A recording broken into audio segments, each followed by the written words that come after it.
este vídeo vamos a resolver el problema de junio de 2007, opción B, pregunta 2, que dice: dos partículas con carga más un microculombio y menos un microculombio están situadas en los puntos del plano XY de coordenadas menos 1, 0 y 1, 0 respectivamente. Sabiendo que las coordenadas están expresadas en metro, calcule en el apartado A el campo eléctrico en el punto 0,3, en el apartado B el potencial eléctrico en los puntos del eje Y, en el apartado C el campo eléctrico en el punto 3,0 y en el apartado D el potencial eléctrico en el punto 3,0. Como datos me dan la constante de la ley de Coulomb, K igual a 9 por 10 a la 9 newtons metro cuadrado Coulomb a la menos 2.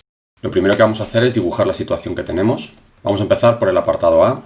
Y lo primero que vamos a hacer va a ser calcular la distancia R1 y R2. Sabemos que R1 es la hipotenusa de un triángulo rectángulo, cuyo cateto es la distancia de A hasta el origen de coordenadas y el otro cateto la distancia de C hasta el origen de coordenadas.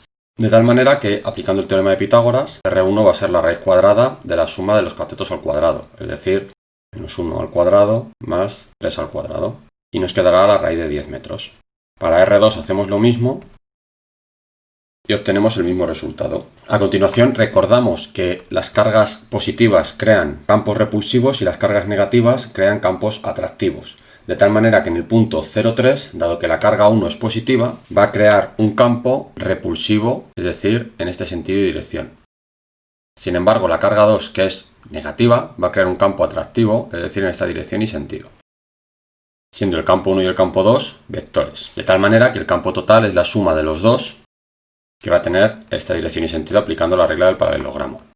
Una vez que hemos hecho el esquema, vamos a hacer el cálculo del campo en el punto 0,3. Esto lo podemos hacer por trigonometría o con vectores unitarios. De cualquiera de las maneras, sabemos que el campo en módulo va a ser esta expresión, así que tenemos que el campo 1 va a ser el campo 2. Como estoy calculando el módulo, cuando pongo el valor de la carga 2, tengo que coger el valor absoluto. Aunque sea una carga negativa, no le voy a poner el menos porque estoy calculando el módulo y el módulo siempre es positivo.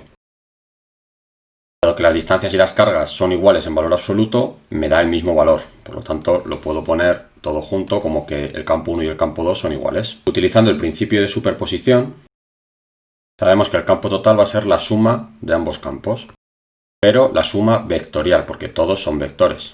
Así que para realizar esta suma le tengo que dar carácter vectorial al campo 1 y al campo 2. Por ahora solo había calculado su módulo, pero tengo que calcular la dirección y el sentido. Sé que el campo como vector, pongo aquí arriba, va a ser igual al módulo multiplicado por el vector unitario. Y es el vector unitario el que le da la dirección y el sentido. Puedo calcular el vector unitario, sabemos que U sub R es igual al vector R dividido entre su módulo. Por lo tanto, para calcular R1, luego lo dividiré entre su módulo y tendré el vector unitario U sub R1. R1 es el vector que va desde A hasta C. Como sé que va en la dirección repulsiva a Q, es decir, hacia afuera de Q, voy a hacer el vector R1 con origen en el punto A y final en el punto C. De tal manera que voy a restar las coordenadas del punto C menos las coordenadas del punto A.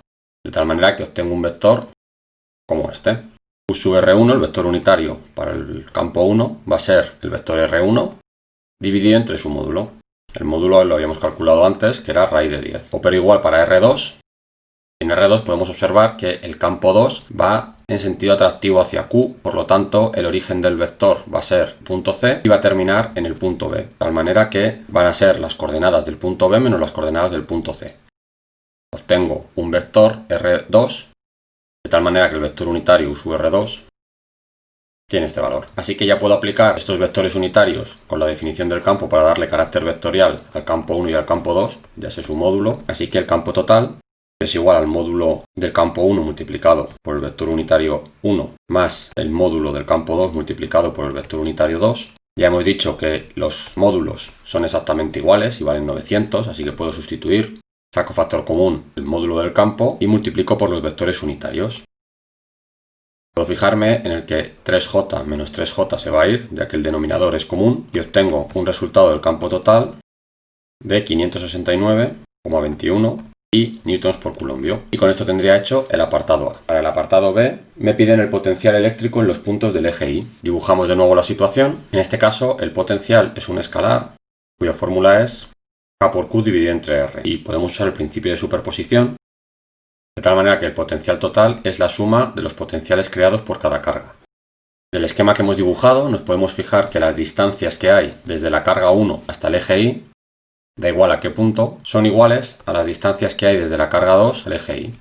Más o menos en el dibujo se puede apreciar. Por lo tanto, el potencial total va a ser la suma de los potenciales de cada carga.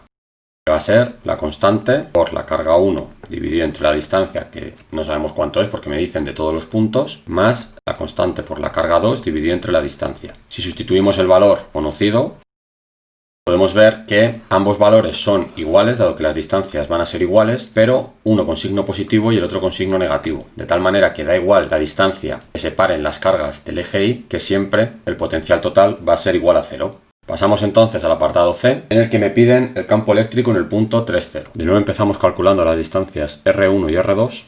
R1 es la distancia de Q1, que es el punto menos 1,0, al punto C, que es el punto 3,0, por lo tanto la distancia son 4 metros. Y R2 es la distancia desde el punto B, 1,0, hasta el punto C, 3,0, es decir, 2 metros. Dado que tenemos todo en el eje X, sabemos que la dirección de los campos van a ser en ese eje, y la dirección la podemos dibujar en el esquema. El campo 1, dado que la carga 1 es positiva, va a ser en sentido repulsivo, es decir, en este sentido. Y el campo 2, dado que la carga 2 es negativa, va a tener un sentido atractivo. Por lo que podemos calcular el campo aplicando el principio de superposición. Y el campo 1, vamos a calcular por separado, será igual, sustituimos los valores, dado que el campo 1 va en sentido positivo del eje X, lo multiplicamos por el vector unitario Y. El campo 2, dado que la carga es negativa, va a ir en sentido negativo del eje X, es decir, multiplicamos por menos Y, y obtengo un campo de 2250 newtons por coulombio. De tal manera que al sumar los dos campos, obtengo el campo total, y obtengo un campo de menos 1687,5 y newtons por coulombio. Y ya por último tengo que calcular el apartado D. De nuevo dibujo la situación. Me piden el potencial eléctrico en el punto 3,0. Sabemos ya que el potencial total va a ser la suma de potenciales y los potenciales son escalares. Hemos usado el principio de superposición. Por lo tanto el potencial total va a ser el potencial 1 más el potencial 2, que sustituyendo obtengo un valor de menos 2250 voltios. Y con esto tendríamos resuelto el problema.